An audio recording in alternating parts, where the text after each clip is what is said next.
Shri team ಮತ್ತು ಅವರ ಕುಟುಂಬ ಸಮುದ್ರ ತೀರದಲ್ಲಿ ಮೋಜಿನ ಸಮಯವನ್ನು ಕಳೆಯುತ್ತಿದ್ದರು. ಆಟವಾಡುವಾಗ ಚೆಂಡು ಮರಗಳಲ್ಲಿ ಕಳೆದು ಹೋಯಿತು. ಶ್ರೀ ಟೀಮ್ ಅವರ ಕಿರಿಯ ಮಗ ಚೆಂಡನ್ನು ಹುಡುಕುತ್ತಾ ಹೊರಟನು. ಆಗ ಯಾರೋ ಅವನನ್ನು ಅಪಹರಿಸಿದ್ದಾರೆ. ಸ್ವಲ್ಪ ಸಮಯ ಕಳೆದರೂ ಮಗ ಬಾರದೇ ಇದ್ದಾಗ ಮನೆಯವರು ಹುಡುಕಾಟ ಆರಂಭಿಸಿದರು.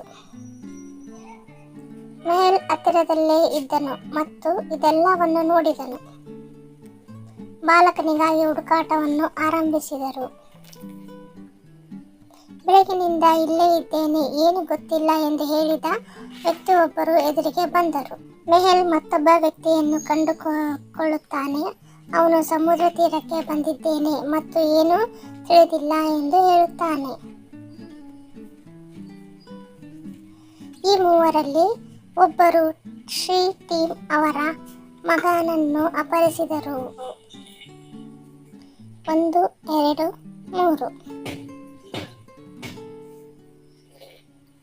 ಶ್ರೀ ಟೀಮ್ ಮತ್ತು ಅವರ ಕುಟುಂಬ ಎಲ್ಲರೂ ಧರಿಸಿರುವ ಅದೇ ಕ್ಯಾಪ್ ಅನ್ನು ಧರಿಸಿದ್ದರು.